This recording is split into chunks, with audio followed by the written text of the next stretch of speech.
আসসালামু আলাইকুম রহমতুল্লাহি ওবরকাতুহ। সম্মানিত দর্শক, আমাদের দেশের দুটো ঈদ, ঈদ উল ফিতর এবং ঈদ উল আজহা। দীর্ঘদিন ধরে আমরা এই যে ঈদ, এটিকে জাতীয়ভাবে উদযাপন করতে দেখেছি প্রথমত নামাজের মাধ্যমে। এটি আমাদের যে সুপ্রিম কোর্টের সামনে বিশাল চত্বর রয়েছে, এটিকে বলা হয় জাতীয় ঈদগাহ।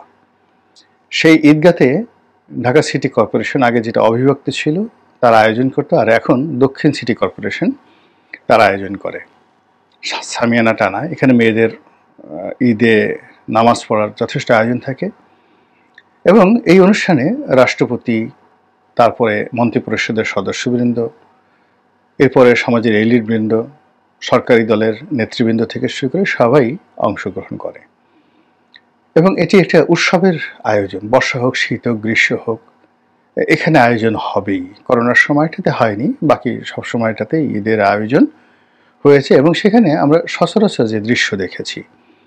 কিন্তু এবার এই জাতীয় ঈদগাহকে কেন্দ্র করে যে অদ্ভুত এবং নাটকীয় দৃশ্য দেখেছি, এরকম নাটকীয় দৃশ্য আমরা দেখিনি। যেমন এবার ঈদের জামাতের এখানে যিনি ইমামতি করেছেন, বাইতুল মোকাররমের নবনিযুক্ত খতিব, তিনি সম্ভবত জামায়াত ইসলাম মাইন্ডেড একজন আলেম বা ওলামা। এখন তাকে, তার সমর্থক যারা রয়েছেন তারা তাকে মর্দে মুজাহিদ, তারা তাকে জীবন্ত অলি এবং তারা তাকে এ যুগের মুজাদ্দেদ। আপনারা জানেন যে মুজাদ্দেদ কাকে বলে। তো এরকম হিসাবে তারা প্রচার করছেন। তো সেই মানুষটির ইমামতিতে জাতীয় ঈদগাহে নামাজ হয়েছে।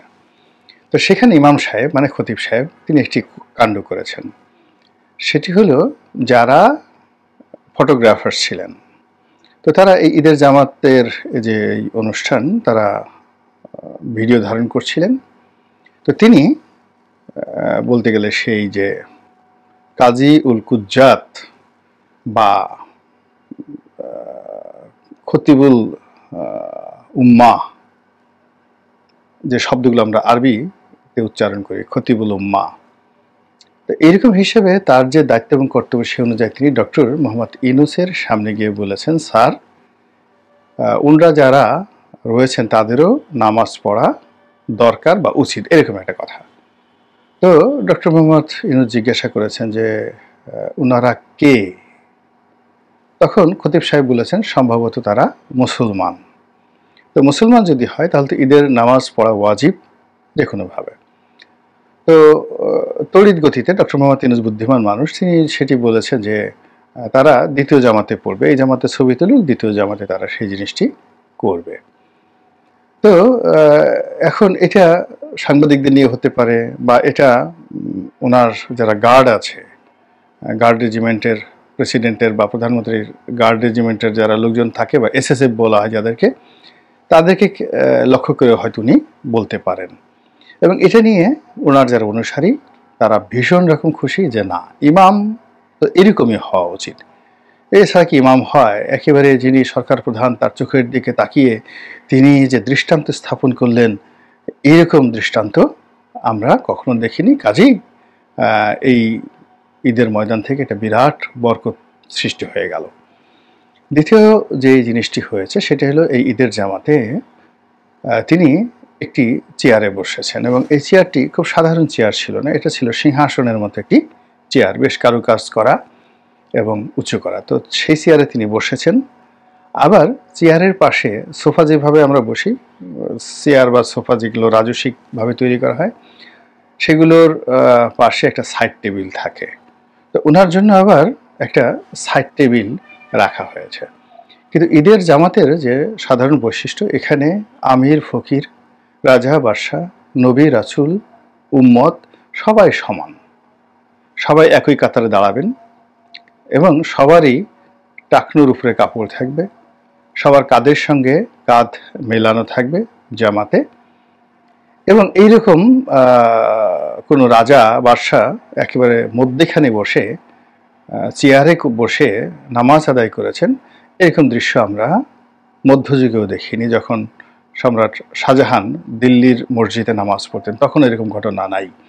তা তিনি অন্য সাধারণ মুসল্লির মতোই তিনি সেখানে নামাজ পড়তেন, কান্নাকাটি করতেন। কিন্তু ডক্টর মোহাম্মদ ইউনূসকে মানে রীতিমতো একেবারে আরব্য রজনীর সমস্ত ইতিহাস ছাড়িয়ে সেই ঈদগাহ ময়দানে তার জন্য যে সিংহাসন রচনা করা হয়েছে, সেই সিংহাসনের যে দৃশ্য দেখেছি, আমাদের দুই চোখ বিশ্বাস করেন জুড়িয়ে গেছে, শীতল হয়ে গেছে। এও কি সম্ভব?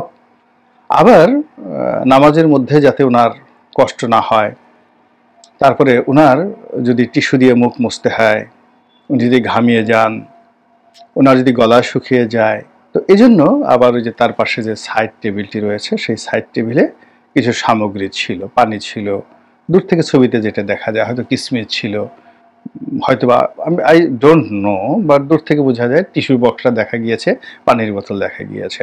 তো এরকম একটা সাইড টেবিল দিয়ে, চেয়ার দিয়ে ওনার পাশে একটা দূরত্ব রাখা হয়েছে।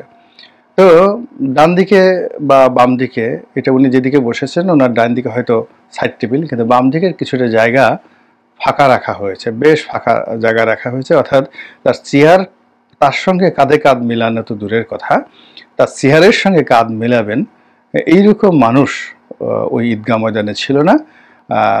যিনি ধর্ম উপদেষ্টা রয়েছেন, ধর্ম মন্ত্রণালয়ের দায়িত্ব নিযুক্ত ব্যক্তি, তিনিও ইসলামের একজন প্রখ্যাত আলেম। কিন্তু এইবার তিনি কি করলেন, সেই ওনার যে সিংহাসন, সিংহাসন থেকে বেশ কয়েক কদম দূরে তার জন্য যে জায়গা, সেই জায়গা রেখে দিয়ে তারপর তিনি নিরাপদ দূরত্বে দাঁড়ালেন। তো এতে সমস্যা কি? সমস্যাটা হলো যে শরীয়তের বরখেলাফ হলো। যেভাবে নামাজ পড়তে বলা হয়েছে সেভাবে নামাজটা হয়নি।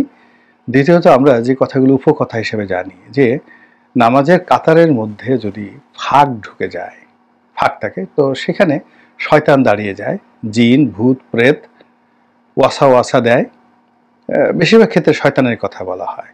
এখন ওখানে হয়তো এসএসএফ ছিল, বন্দুক ছিল, রাষ্ট্রীয় বাহিনী ছিল, তাদের ভয়ে ইবলিস ওখানে ঢুকতে পেরেছে কিনা বলতে পারবো না। সেটা হয়তো যিনি এই যে মর্দে মুজাহিদ ইমাম খতিব, তো তিনি আর এত সাহস হয়ে গেল যে তিনি সেখানে বললেন যে ওনাদের নামাজ পড়া উচিত। তো তিনি যদি বলতেন যে হুজুর বা স্যার, আপনি চেয়ারে বসেন, এই চেয়ারটা একটা সাধারণ চেয়ার হতে পারে, এটা সিংহাসন দরকার নেই, কারণ এখানে ধনী দরিদ্র সবাই সমান। 2 নম্বর হলো যে আপনার এই দুই পাশে যে জায়গা রাখা হয়েছে এটা শরিয়াত সম্মত নয়। তো এই কথাটা যদি তিনি বলতে পারতেন তাহলে সেটা অনেক সুন্দর হতো এবং তিনি সত্যিই মর্দে মুজাহিদ হতে পারতেন, কিন্তু সেটা তিনি বলেননি। এরপরে নামাজের যে দৃশ্য, নামাজের দৃশ্য আপনারা জানেন যে ঈদুল ফিতরের নামাজ 6 তকবীরে হয়। প্রথম রাকাতে নিয়াত করার পরে সানা পড়ে 3টি তাকবীর দেওয়া হয়। এটার একটা বিশেষ নিয়ম আছে। 3টি তাকবীর দেওয়ার পরে এরপরে ইমাম সূরা তেলাওয়াত করেন, এরপরে রুকু হয়, সেজদা হয়, এরপর সেখান থেকে উঠে আবার ইমাম তেলাওয়াত করেন, তারপরে আবার রুকুতে যাওয়ার আগে 3টি তাকবীর হয়। 3টি তাকবীরের পরে চতুর্থ তাকবীরে গিয়ে মানুষ রুকুতে যায়, এটাই নিয়ম। এবং এই কাজটি করতে গিয়ে প্রায় সবাই ভুল করে, মানে 1 বছর পরে এরকম হয়, অনেকেই ভুল করে। তো অনেকে ভুল করে, বেশি করে ছোট পোলাপান ভুল করে, আর বেশি বুড়া মানুষ যারা আছে তারা ভুল করে, তারা ভুলে যায়। তো যখন আল্লাহু আকবার বলে প্রথমে যাকে বলা হয় প্রথম রাকাতে আল্লাহু আকবার বলে সেই হাত বাঁধতে বলা হয়, তো এটারও নিয়ম আছে। নর্মালি জানাজার নামাজে যে নিয়ম আর ঈদের নামাজে ভিন্ন নিয়ম, অর্থাৎ এখানে হাতটা ছেড়ে দিতে হয়, আল্লাহু আকবার বলে হাতটা ছেড়ে দিতে হয়। আবার কোনো কোনো মাসাল্লাতে বলা হয় যে না, হাত বাঁধতে হয়। কিন্তু এটা নিয়ে সমস্যা না। সমস্যাটা হলো যখনই সেই আল্লাহু আকবার বলে সেই হাত বাঁধতে হয়, করতে হয়, যাকে বলে হাত ছেড়ে দিতে হয়, অথবা 3টা তাকবীরের জন্য অপেক্ষা করতে হয়, তখন অনেক বুড়া এবং অনেক যারা বাচ্চা ছেলে তারা সরাসরি রুকুতে চলে যায়। আর এই দৃশ্য দেখে আশেপাশের পোলাপান এমনকি বুড়া মানুষের খিলখিল করে নামাজের মধ্যে হাসতে থাকে।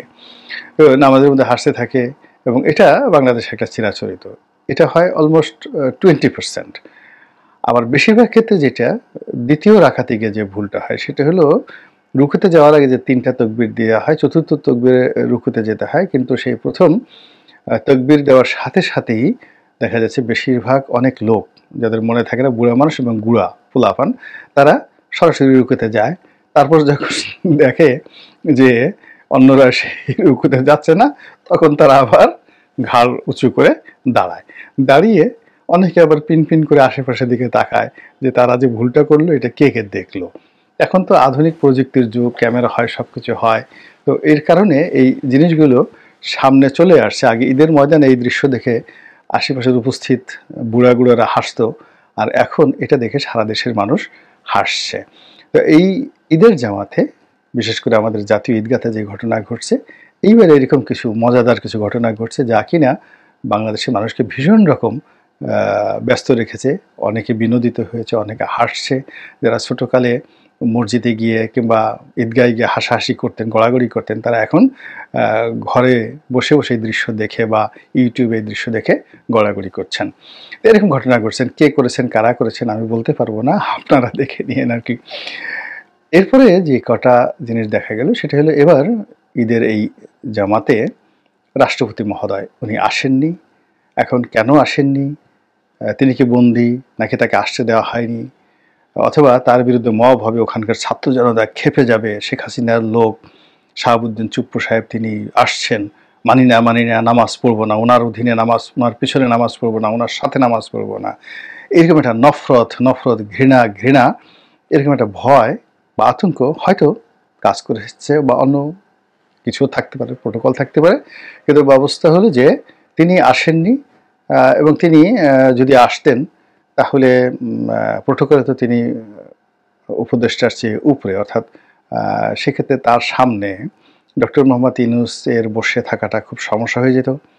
অথবা যদি ডক্টর মোহাম্মদ ইউনূস বসতেন তাহলে রাষ্ট্রপতিকে বসার জন্য একটা ব্যবস্থা করতে হতো। আর রাষ্ট্রপতি তো শক্তিশালী মানুষ, শরীর স্বাস্থ্য ভালো, তিনি হয়তো দাঁড়িয়ে নামাজ পড়েন, বসে নামাজ পড়েন না। ফলে যে কোনো কারণে এটা বিসাদৃশ্য হতে পারে, হয়তো তাকে সেখান থেকে দূরে রাখা হয়েছে। কিন্তু এটা নিয়ে সমালোচনা হচ্ছে যে ওই ঈদের জামাতে নেতৃত্ব দেওয়ার বা প্রথম সারিতে থাকার যে হক, সবচেয়ে বড় হকদার ব্যক্তি হলেন শাহাবুদ্দিন চুপ্পু। সংবিধান অনুযায়ী তিনি প্রধান ব্যক্তি, তিনি নির্বাচিত, সংবিধান অনুযায়ী নির্বাচিত। তো কাজেই তাকে এই ঈদের দিনে যেভাবে তারকে বঞ্চিত করা হলো, তার হক বঞ্চিত করা হলো, এটি নিয়ে ভীষণ রকম আলোচনা হচ্ছে। এবং বলা হচ্ছে যে ঈদের জামাতে বা জাতীয় ঈদগাহে যে পেশি শক্তি, রাষ্ট্রশক্তি, তারপরে সেখানে রাজনৈতিক ইচ্ছা, রাজনৈতিক অনিচ্ছা, ব্যক্তির পছন্দ অপছন্দ, এটা যে জাতীয় পর্যায়ে এভাবে দৃশ্যমান হবে, এটা কিন্তু আমরা কল্পনা করতে পারিনি কখনো। কিন্তু দিন যত যাচ্ছে ততই বাংলাদেশে আমরা অভিনব সব জিনিসপত্র দেখতে পাচ্ছি, এবং সেই জিনিসগুলো হচ্ছে। আর ওদিকে জনাব শাহাবুদ্দিন চুপ্পু সাহেব তিনি বঙ্গভবনে নামাজ পড়েছেন বা সেখানে খাওয়া দাওয়া করেছেন। অনেকে হয়তো ট্রেডিশনালি তিনি দাওয়াত দিয়েছেন, বেশি লোকজন সেখানে যায় নাই। এখন বাংলাদেশের অবস্থা হয়ে গেছে, চুপ্পু সাহেব যদি কাউকে দাওয়াত দেন তো একটা ট্যাগ লেগে যায়, এই লোক আওয়ামী লীগের লোক, চুপ্পু সাহেবের প্রিয় লোক। ফলে দেখা গেল যে চুপ্পু সাহেবের সাথে একটু কুলাকুলি করেছে বা একটু ঈদ উদযাপন করেছে, এরকম কোনো লোক তাকে আওয়ামী লীগ ট্যাগ দিয়ে, তার রাতে যদি তার বাসায় একদল ছেলেরা হামলা করে, পুলিশ গিয়ে তাকে খুঁজে, বা তার সয় সম্পত্তি, বাসায় কী পরিমাণ টাকা পয়সা আছে এগুলো খোঁজাখুঁজি করে, এই ভয়ে এবার বঙ্গভবনে দাওয়াত পাওয়ার সত্ত্বেও অনেকে কিন্তু সেখানে যাননি। তো সব মিলিয়ে কেমন এই ঈদটা আপনার কাছে লাগলো, এটি এখন দেখার বিষয়। এবং ঈদের এই যে জামাতে যে দখলবাজি, ঈদের এই জামাতে যে পেশি শক্তি প্রদর্শন, ইচ্ছা অনিচ্ছার যে মহড়া এবার হয়ে গেল, এটি কি চলতে থাকবে, না আগামীতে নতুন একটি দিনে, নতুন একটি সূর্যের অভ্যুদয় হয়ে একটি ঈদ, এমন একটি ঈদ আমরা পালন করব, উদযাপন করব, যে ঈদটি আসলে মুহাম্মদ রাসূলুল্লাহ সাল্লাল্লাহু আলাইহি ওয়াসাল্লামের শরীয়ত এবং তার যে সুন্নত সেই অনুযায়ী অনুষ্ঠিত হবে। আল্লাহ আমাদের সবাইকে হেদায়েত দান করুন এবং হেফাজত করুন। আসসালামু আলাইকুম ওয়া রাহমাতুল্লাহি ওয়া বারাকাতুহু।